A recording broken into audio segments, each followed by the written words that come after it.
Have you ever opened Instagram for just 2 minutes and somehow felt like everyone else got a secret life upgrade except you? One person is traveling to Japan, another bought a house, someone else launched a business, got engaged, learned pottery, ran a marathon, and apparently wakes up at 5 a.m. to drink green smoothies while reading philosophy. Meanwhile, you're sitting in bed wearing the same hoodie you've owned since dinosaurs roamed the earth, wondering if reheating leftover pizza counts as meal prep. Here's the weird part.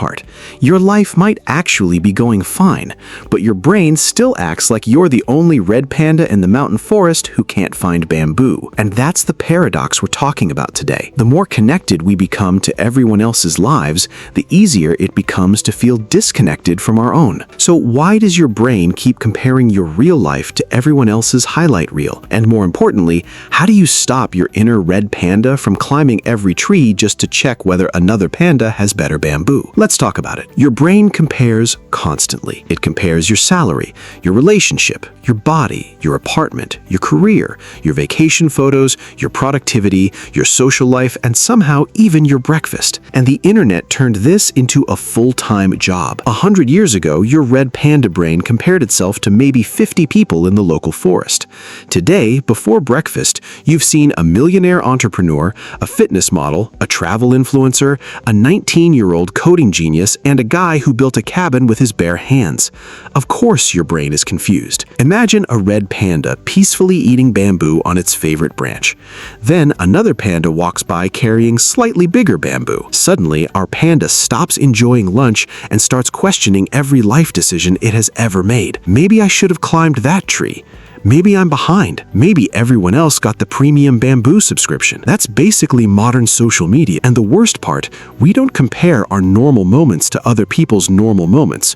We compare our behind-the-scenes footage to their movie trailer. You see someone's vacation photo, you don't see the airport delays, the credit card bill, the argument before the picture, or the 47 failed photos that got deleted. Your brain sees one perfect branch and assumes the entire tree is perfect. Okay, let's blame your brain for a second. Respectfully, psychologists call this social comparison. Humans are wired to evaluate themselves relative to others because for most of history, fitting into the group was a survival advantage. In other words, your red panda ancestors needed to know, am I keeping up with the tribe or am I about to become tiger food? So your brain developed a comparison system. The problem is that the system was designed for small forests, not for scrolling through millions of people. Here's a real fact.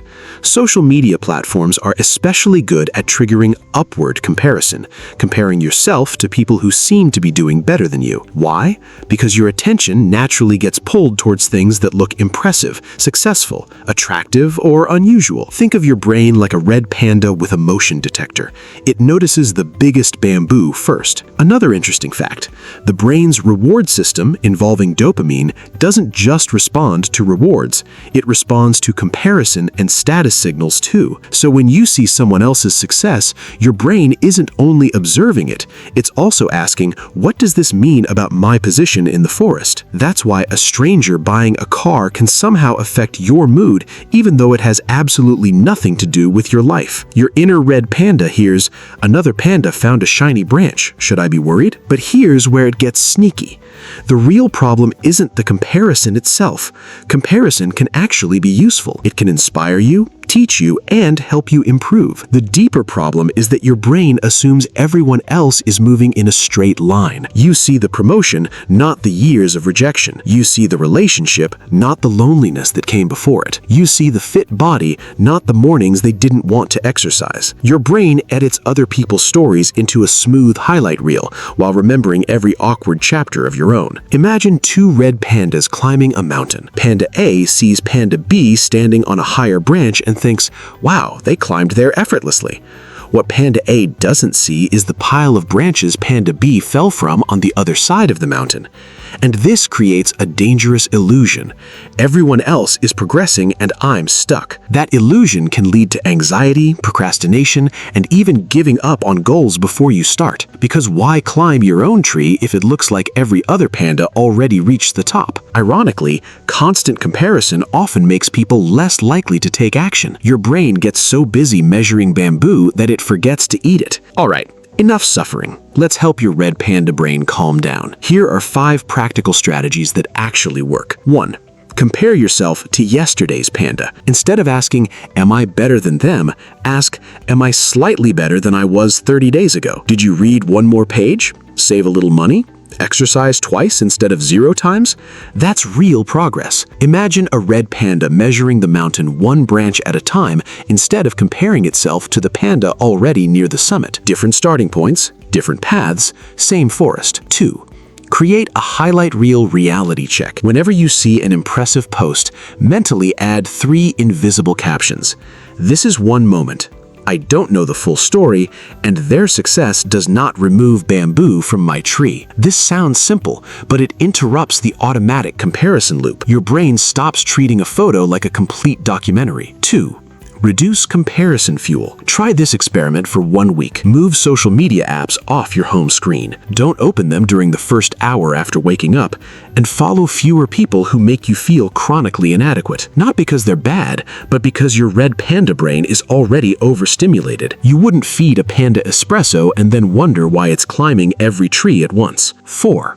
Build 1 quiet win every day. A quiet win is something nobody sees, but future you benefits from. Examples: 20 minutes of studying, a workout, writing a page, cleaning your room, saving a small amount of money. Quiet wins are like storing bamboo for winter. They don't get likes, but they make your life better. And strangely, people with lots of quiet wins usually feel less desperate for visible ones. 5. Turn comparison into curiosity. When someone impresses you, don't ask, why am I not there? Ask, what can I learn from them? That one question changes your brain from threat mode to learning mode. The other panda's branch stops being evidence of your failure and becomes a map. And maps are much more useful than jealousy. Imagine waking up and checking your own life before checking everyone else's. Imagine measuring progress by the bamboo you've gathered instead of counting someone else's. Imagine climbing your mountain at your pace without constantly looking sideways. That's not lowering your ambition. It's reclaiming your attention, because attention is like bamboo. Wherever your red panda spends it, that part of life grows. Spend it entirely on other people's highlight reels, and your own tree stays neglected. Spend more of it on your goals, your relationships, your health, and your actual daily life, and something surprising happens. You stop needing constant proof that you're doing okay. And here's the final paradox. People who are deeply engaged in building their own lives usually compare themselves less, not because they're superior, but because they're busy climbing. So the next time your brain starts shouting, look, another panda has better bamboo, remember this: you are seeing a highlight reel, not a complete life. Your path through the mountain forest is allowed to look different. Different branches, different timing, different bamboo. And that doesn't mean you're behind. If this video helped your inner red panda calm down a little, hit the like button, subscribe for more psychology and self-improvement videos, and consider joining the channel membership if you want to support the bamboo supply that keeps these videos coming. Thanks for watching, and remember, stop counting everyone else's bamboo and start climbing your own tree. See you in the next one.